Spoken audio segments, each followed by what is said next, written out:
மூன்றாவது முறையாக நில ஆர்ஜித அவசர சட்டத்துக்கு ஜனாதிபதி ஒப்புதல் அளித்துள்ளார். மிகப்பெரிய தொழில் திட்டங்களுக்கு நிலங்களை விரைந்து கையகப்படுத்தும் வகையில் கடந்த ஆண்டு டிசம்பர் மாதம் நில ஆர்ஜித அவசர சட்டத்தை மத்திய அரசு கொண்டு வந்தது. அவசர சட்டத்துக்கு மாற்றாக கொண்டுவரப்பட்ட நிலம் கையகப்படுத்துதல் மசோதாவுக்கு காங்கிரஸ் உள்ளிட்ட அனைத்து எதிர்க்கட்சிகளும் கடுமையாக எதிர்ப்பு தெரிவித்தன. இதனால் பார்லிமெண்டின் முதல் கட்ட பட்ஜெட் தொடரின் போது மசோதாவை நிறைவேற்ற முடியாமல் போனதால் ஏப்ரல் மாத துவக்கத்தில் நில ஆர்ஜித அவசர சட்டம் இரண்டாவது முறையாக பிரகடனப்படுத்தப்பட்டது. இரண்டாவது கட்ட பட்ஜெட் கூட்டத்தொடரிலும் நிலம் கையகப்படுத்துதல் மசோதாவை நிறைவேற்ற முடியாத நிலையில் இரண்டாவது முறையாக பிரகடனப்படுத்தப்பட்ட அவசர சட்டமும் ஜூன் 3ஆம் தேதியுடன் காலாவதியாக இருந்தது. இந்நிலையில் மூன்றாவது முறையாக நில அவசர சட்டத்தை பிரகடனம் செய்ய ஜனாதிபதிக்கு மத்திய அமைச்சரவை பரிந்துரை செய்தது. அமைச்சரவையின் பரிந்துரைக்கு ஜனாதிபதி பிரணாப் முகர்ஜி ஞாயிறன்று ஒப்புதல் அளித்ததால் அவசர சட்டம் மீண்டும் பிரகடனப்படுத்தப்பட்டுள்ளது. இதன் மூலம் நில ஆர்ஜித அவசர சட்டம் தொடர்ந்து அமலில் இருப்பது உறுதி செய்யப்பட்டுள்ளது. சம ஓய்வூதிய திட்டத்தை அமல்படுத்தும் வரை முன்னாள் ராணுவத்தினர் பொறுமை காக்க வேண்டுமென பிரதமர் மோடி வலியுறுத்தினார். பிரதமர் நரேந்திர மோடி மனதில் இருந்து என்ற தலைப்பில் ஞாயிறன்று காலை அகில இந்திய வானொலி மூலம் நாட்டு மக்களுக்கு உரையாற்றினார். முன்னாள் ராணுவத்தினருக்கு சம ஓய்வூதியத்தை உறுதி செய்யும் ஒன் ரேங்க் ஒன் பென்ஷன் திட்டம் குறித்து மோடி பேசினார். சம ஓய்வூதிய திட்டத்தை அமல்படுத்துவதாக சொல்லி முந்தைய மத்திய அரசுகள் 40 ஆண்டு காலம் அரசியல் செய்ததாக குற்றம் சாட்டினார். ராணுவத்தினருக்கு சம ஓய்வூதியம் வழங்குவது என்பது பல சிக்கல்கள் நிறைந்த பிரச்சினை என்று கூறிய மோடி அப்பிரச்சினைகளை களைய அரசின் பல்வேறு துறைகள் ஒருங்கிணைந்து பணியாற்றி வருவதாக தெரிவித்தார். சம ஓய்வூதியத்துக்காக முன்னாள் படை வீரர்கள் 40 ஆண்டுகள் பொறுமையுடன் காத்திருந்ததை தனது பேச்சில் சுட்டிக்காட்டிய மோடி இந்த விவகாரத்தில் உள்ள சிக்கல்களை தீர்க்க தனக்கு கால அவகாசம் அளிக்க வேண்டும் என கூறினார். சம ஓய்வூதிய திட்டத்தை அமல்படுத்துவதில் தனது அரசு உறுதியுடன் இருப்பதாக மோடி தெரிவித்தார். वन रैंक वन पेंशन क्या सच्चाई नहीं है कि 40 साल से सवाल उलझा हुआ है? क्या सच्चाई नहीं है कि इसके पूर्व की सभी सरकारों ने इसकी बातें की, किया कुछ नहीं? मैं आपको विश्वास दिलाता हूं, मैंने சவுதி அரேபியாவில் சுட்டுக் கொல்லப்பட்ட மீனவர் உடலை இந்தியாவுக்கு கொண்டுவர நடவடிக்கை எடுக்கும்படி பிரதமர் மோடிக்கு ஜெயலலிதா வலியுறுத்தியுள்ளார். கன்னியாகுமரி மாவட்டம் பொழிக்கரை கிராமத்தைச் சேர்ந்த மதிவலன் சவுதி அரேபியாவில் மீன்பிடி தொழிலாளராக வேலை செய்து வந்தார். சவுதி அரேபியாவின் ஜுபைல் கடல் பகுதியில் கடந்த 29ஆம் தேதி மீன்பிடித்த போது மர்ம நபர்கள் சுட்டதில் மதிவலன் இறந்தார். இது தொடர்பாக பிரதமர் நரேந்திர மோடிக்கு முதல்வர் ஜெயலலிதா ஞாயிறன்று அவசர கடிதம் அனுப்பியுள்ளார். சவுதி அரேபிய அரசு மருத்துவமனையில் உள்ள மதிவலனின் உடலை தமிழ்நாட்டுக்கு கொண்டு வருவதற்கான ஏற்பாடுகளை செய்யும்படி அரேபியா தலைநகர் ரியாத்தில் உள்ள இந்திய தூதரகத்துக்கு உத்தரவிட வேண்டுமென அக்கடிதத்தில் மோடியை ஜெயலலிதா வலியுறுத்தியுள்ளார். மேலும் மதிவலனுக்கு சேர வேண்டிய பணப்பயன்கள் அனைத்தையும் எந்தவித தாமதமும் இன்றி அவர் பணியாற்றிய நிறுவனத்திடமிருந்து பெற்றுத்தரவும் ரியாத் தூதரக அதிகாரிகளுக்கு உத்தரவிடவும் மோடியை அக்கடிதத்தில் ஜெயலலிதா வலியுறுத்தியுள்ளார். இந்நிலையில் மதிவலன் குடும்பத்திற்கு நிவாரண நிதியாக 5 லட்சம் ரூபாய் வழங்க ஜெயலலிதா உத்தரவிட்டுள்ளார். சென்னை ஐஐடி மாணவர்களிடம் அமைதி திரும்பிட பிரதமர் தலையிட வேண்டும் என்று திமுக வேண்டுகோள் விடுத்துள்ளது. திமுக தலைவர் கருணாநிதி ஞாயிறன்று ஒரு அறிக்கை வெளியிட்டார். சென்னை ஐஐடி நிறுவனத்தில் உள்ள அம்பேத்கர் பெரியார் வாசகர் வட்டம் என்ற மாணவர் அமைப்பு குறித்து யாரோ ஒருவர் எழுதிய கடிதம் காரணமாக அந்த அமைப்புக்கு மனிதவள மேம்பாட்டுத்துறை தடை விதித்துள்ளதாக சுட்டிக்காட்டியுள்ளார். மாணவர்களின் சுதந்திரமான கருத்துரிமையை காலில் போட்டு மிதிப்பதற்கான இந்நடவடிக்கை கண்டனத்திற்குரியது என்று அவர் கூறியுள்ளார். இதை கண்டித்து திமுக மாணவர் அமைப்பு போராட்டம் அறிவித்துள்ளதை சுட்டிக்காட்டிய கருணாநிதி இப்பிரச்சனையில் பிரதமர் மோடி தலையிட வேண்டும் என்று வலியுறுத்தியுள்ளார்.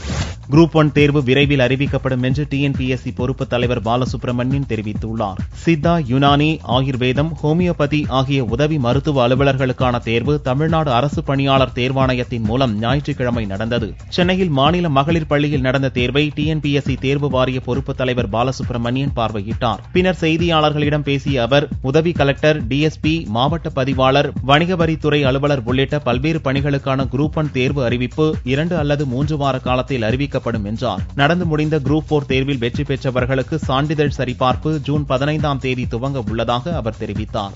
மத்திய பட்ஜெட்டில் அறிவிக்கப்பட்ட சேவை வரி உயர்வு ஜூன் 1 முதல் அமலுக்கு வருவதால் செல்போன் கட்டணம், ஹோட்டல் பில் ஆகியவை உயருகிறது. 12.36% இருந்த சேவை வரியை 14% உயர்த்துவதாக மத்திய பட்ஜெட்டில் நிதியமைச்சர் அருண்ஜேட்லி அறிவித்தார். இந்த புதிய சேவை வரி விகிதம் ஜூன் 1ஆம் தேதி முதல் அமலுக்கு வருகிறது. இதனால் செல்போன், ஹோட்டல் பில், பயண செலவு அதிகரிக்கும். ரயில் மற்றும் விமானம், வங்கி மற்றும் இன்சூரன்ஸ், விளம்பரம், கட்டுமானம், கிரெடிட் கார்டுகள், சுற்றுலா உள்ளிட்ட துறைகளுக்கான சேவைகளின் வரி உயர்த்தப்பட்டுள்ளதால் அதற்குரிய கூடுதல் தொகையை திங்கள் முதல் பொதுமக்கள் செலுத்தியாக வேண்டும். தொலைத்தொடர்பு நிறுவனங்களும் கிரெடிட் கார்டு கம்பெனிகளும் ஏற்கனவே தங்களது சந்தாதாரர்களுக்கு சேவை வரி உயர்வால் கட்டணம் உயரும் தகவலை மெசேஜ் மூலம் தெரிவித்த வண்ணம் உள்ளனர்.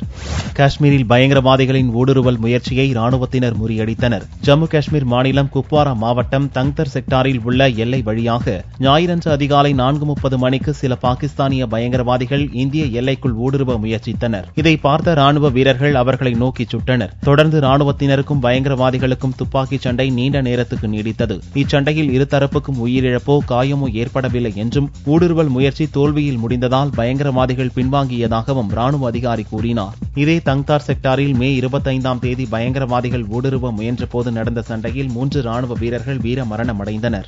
ஆர்கே நகர் இடைத்தேர்தல் பணிக்காக 28 அமைச்சர்கள் உள்ளிட்ட 50 பேர் கொண்ட தேர்தல் பணிக்குழுவை பொதுச் செயலாளர் ஜெயலலிதா அறிவித்துள்ளார். இக்குழுவில் நிதியமைச்சரும் கட்சி பொருளாளருமான ஓ பன்னீர்செல்வம் மற்றும் நத்தம் விஸ்வநாதன், வைத்திலிங்கம் உள்ளிட்ட 28 அமைச்சர்கள் இடம்பெற்றுள்ளனர். 14 செயலாளர்கள் ஜெயக்குமார், கலையரசன் உள்ளிட்ட 22 எம்எல்ஏக்கள், ஆர்கே நகர் முன்னாள் எம்எல்ஏ வெற்றிவேல் ஆகியோர் இடம்பெற்றுள்ளனர். அதிமுக அவைத் தலைவர் மதுசூதனன், லோக்சபா துணை சபாநாயகர் தம்பிதுரை, சட்டசபை துணை சபாநாயகர் பொள்ளாச்சி ஜெயராமன், சென்னை மேயர் சைதை துரைசாமி, துணை மேயர் பெஞ்சமின் உள்ளிட்ட 50 பேர் தேர்தல் பணிக்குழுவில் இடம்பெற்றுள்ளனர். தேர்தல் பணிக்குழுவினருக்கு ஒத்துழைப்பு தந்து தேர்தல் பணியாற்றிட வேண்டும் என்று கட்சியினருக்கு ஜெயலலிதா அழைப்பு விடுத்துள்ளார்.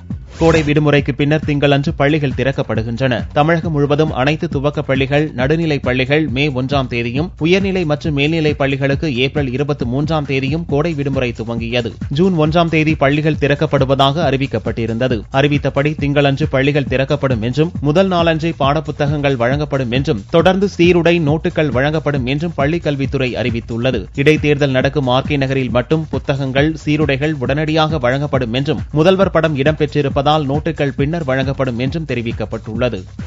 2 படுக்கையறை கொண்ட வீட்டுக்கு 55 கோடி ரூபாய் மின்கட்டணம் செலுத்த பில் அனுப்பிய வினோத சம்பவம் நடந்துள்ளது. ஜார்க்கண்ட் மாநில தலைநகர் ராஞ்சியைச் சேர்ந்தவர் கிருஷ்ணபிரசாத். திருமணம் ஒன்றுக்கு சென்றுவிட்டு சந்தோஷமாக திரும்பிய கிருஷ்ணபிரசாத் வீட்டினுள் நுழைந்ததும் கடும் அதிர்ச்சி அடைந்தார். கொள்ளையர்கள் கைவரிசை ஏதும் காட்டவில்லை. கடந்த மாதம் மின்சார பயன்பாட்டுக்காக 55 கோடி ரூபாய் கட்டும்படி பில் வந்திருப்பதுதான் கிருஷ்ணபிரசாத்தின் அதிர்ச்சிக்கு காரணம். இதுகுறித்து மின்வாரிய அலுவலகத்தில் கிருஷ்ணபிரசாத் முறையிட்ட போதுதான் ஊழியர்கள் தவறு செய்திருப்பது தெரியவந்தது. பில் அனுப்பும் பணி தனியார் நிறுவனத்திடம் ஒப்படைக்கப்பட்டுள்ளதாகவும், ஜார்க்கண்ட் மின்வாரியத்தின் தவறு ஏதுமில்லை என்றும் மின்துறை விளக்கம் அளித்துள்ளது. 55 கோடி ரூபாய் பில் அனுப்பியதற்கு காரணமாக இருந்த 2 ஊழியர்கள் பணியிடை நீக்கம் செய்யப்பட்டுள்ளனர். பிரதமரின் விருப்பப்படி தேசிய அளவிலான யோகா சாதனைக்கு என்சிசி மாணவர்கள் தயாராகி வருகின்றனர். தேசிய மாணவர் படையின் தென் தமிழக அணியைச் சேர்ந்த 500 பேர் பங்கேற்கும் 10 நாள் முகாம் நெல்லை சதகத்துல்லா அப்பா கல்லூரியில் கடந்த 25ஆம் தேதி துவங்கி ஜூன் 3ஆம் தேதி வரை நடக்கிறது.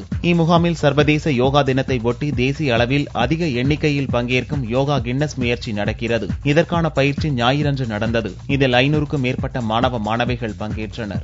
புகையிலை பயன்பாட்டை குறைக்க உறுதியேற்க பிரதமர் மோடி அழைப்பு விடுத்துள்ளார். உலக புகையிலை ஒழிப்பு தினத்தை முன்னிட்டு பிரதமர் நரேந்திர மோடி ட்விட்டர் மூலம் அறிக்கை விடுத்துள்ளார். அதில் புகையிலை பழக்கத்தால் உண்டாகும் பாதிப்புகளை உலக புகையிலை ஒழிப்பு தினம் நமக்கு நினைவுபடுத்துவதாக குறிப்பிட்டுள்ளார். புகையிலை பயன்பாட்டை குறைப்பதில் நமக்குள்ள கடமையை இந்த நாள் உறுதிப்படுத்தி உள்ளதாகவும் ட்விட்டரில் மோடி கூறியுள்ளார். புகையிலை தயாரிப்புகளை சட்டவிரோதமாக விற்பதை தடுப்பதற்கு உலக சுகாதார நிறுவனம் எடுத்து வரும் முயற்சிகள் பாராட்டுக்குரியவை என்று கூறிய மோடி, இந்த முயற்சியால் புகையிலை பயன்பாடு குறையும் எனவும் நம்பிக்கை தெரிவித்தார்.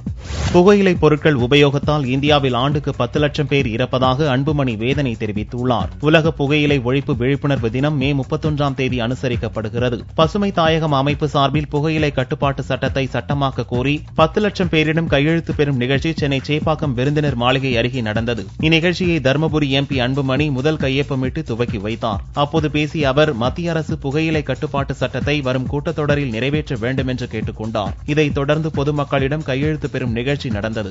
உலக புகையிலை எதிர்ப்பு தினமான ஞாயிறன்று திருச்சியில் விழிப்புணர்வு பேரணி நடந்தது. புற்றுநோயால் தந்தையை இழந்த சிறுவன் வர்ஷன் மற்றும் குடும்பத்தினர் பேரணியை துவக்கி வைத்தனர். சாஸ்திரி சாலையில் துவங்கி தெப்பக்குளம், என்எஸ்பி சாலை வழியாக சத்திரம் பேருந்து நிலையத்தை பேரணி வந்தடைந்தது. கல்லூரி மாணவர்கள், மருத்துவர்கள், ஊழியர்கள், செவிலியர்கள் பேரணியில் பங்கேற்றனர்.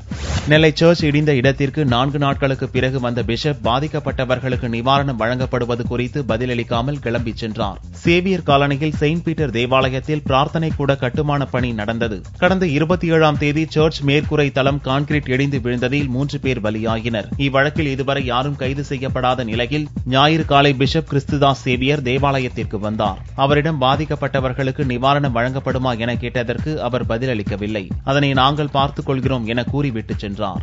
ஆசிரியை தேர்வில் முறைகேடு நடந்துள்ளதாக கூறி பாளையங்கோட்டையில் உள்ள பிஷப் பங்களா முன்பு உண்ணாவிரத போராட்டம் நடந்தது. நெல்லை மாவட்டம் குருவிக்குளம் அருகே உள்ள சிதம்பராபுரத்தைச் சேர்ந்த மைக்கேல் ராஜின் மனைவி மரியட் அலெக்ஸ். முதுநிலை பட்டதாரியான இவரை பாவூர் சத்திரம் அருகே உள்ள ஆவுடையானூர் ஆர்சி பள்ளியில் ஆசிரியராக நியமனம் செய்வதற்கு டயோசீசன் கமிட்டி தேர்வு செய்து இருந்ததாக கூறப்படுகிறது. ஆனால் திடீரென இவருக்கு பதில் வேறு ஆசிரியையை நியமிக்க முயற்சி செய்ததாக தெரிகிறது. இதை கண்டித்து ஆசிரியை மரியட் அலெக்ஸ் மற்றும் சிதம்பராபுரத்தைச் சேர்ந்தவர்கள் கேடிசி நகரில் உள்ள பிஷப் ஜூடு பால்ராஜ் பங்களா முன் உண்ணாவிரதம் இருந்தனர். இதனால் அங்கு பரபரப்பு ஏற்பட்டது. திருச்சி மாவட்டம் திருவெரும்பூர் எறும்பீஸ்வரர் கோவிலில் திருத்தேர் வடம் பிடித்தல் நிகழ்ச்சி நடந்தது. காவிரி நதி பாயும் சோழவள திருநாட்டில் காவிரிக்கு தென்கரையில் 7வது தலமாக எறும்பீஸ்வரர் கோவில் அமைந்துள்ளது. இக்கோவிலின் வைகாசி விசாக பெருவிழா 22ஆம் தேதி துவங்கியது. ஞாயிறன்று காலை 1000க்கும் மேற்பட்ட பக்தர்களால் திருத்தேர் வடம் பிடிக்கும் நிகழ்வு நடந்தது. வரும் 3ஆம் தேதி தெப்ப உற்சவம் நடக்கிறது. தங்கத்தின் விலையில் ஞாயிற்றுக்கிழமையன்று மாற்றமில்லை. ஒரு சவரன் தங்கம் 20,416 ரூபாய்க்கு விற்பனையானது. 1 கிராம் ஆபரண தங்கம் 2,552 ரூபாயாக இருந்தது. வெள்ளி 1 கிராம் 41 ரூபாய் 10 காசுகளுக்கு விற்பனையானது. பார் வெள்ளியின் விலை 38,400 ரூபாயாக இருந்தது. நடிகை நயன்தாரா நடிக்கும் மாயா திரைப்படத்தை 3 மொழியில் வெளியிட திட்டமிடப்பட்டுள்ளதாம். நயன்தாரா, ஆரி, ரேஷ்மி மேனன், அஜ்மல் நடித்துள்ள படம் மாயா. நயன்தாராவும் ஆரிக்கும் காம்பினேஷன் காட்சிகள் இல்லை என்றாலும் இருவரையும் தொடர்பு படுத்தி பயணிக்கும் விதமாக கதை அமைந்துள்ளது. தற்போது டப்பிங், பின்னணி இசை சேர்ப்பு பணிகள் நடந்து வருகிறது. இப்படத்தில் வசனங்கள் குறைவு என்பதால் ஒரே நாளில் தமிழ், தெலுங்கு, மலையாள மொழிகளில் படத்தை வெளியிட தீவிர ஏற்பாடு நடந்து வருகிறது. தூங்காவனம் படத்தை தனது 50வது படமாக்க முயற்சித்து வருகிறார் நடிகை த்ரிஷா. கடந்த 2002இல் சினிமாவில் நடிக்க துவங்கிய நடிகை த்ரிஷா தமிழ், தெலுங்கு, கன்னடம், ஹிந்தி மொழிகளில் இதுவரை 47 படங்களை முடித்துவிட்டார். பூலோகம், அப்பா டக்கர், போகி, அரண்மனை 2 ஆகிய படங்களிலும் நடிகர் கமலின் தயாரிப்பு மற்றும் நடிப்பில் தூங்காவனத்திலும் கமிட் ஆகியுள்ளார். இவற்றில் தூங்காவனத்தை தனது 50வது படமாக வெளியிட த்ரிஷா திட்டமிட்டுள்ளார். தனது ஆசையை நடிகர் கமலிடம் தெரிவித்துவிட்டாராம். த்ரிஷாவின் 50வது படம் தூங்காவனத்தை கொண்டுவர தான் நடித்து வரும் படங்களை முன்பின் வெளியிடவும் த்ரிஷா முயற்சித்துள்ளார்.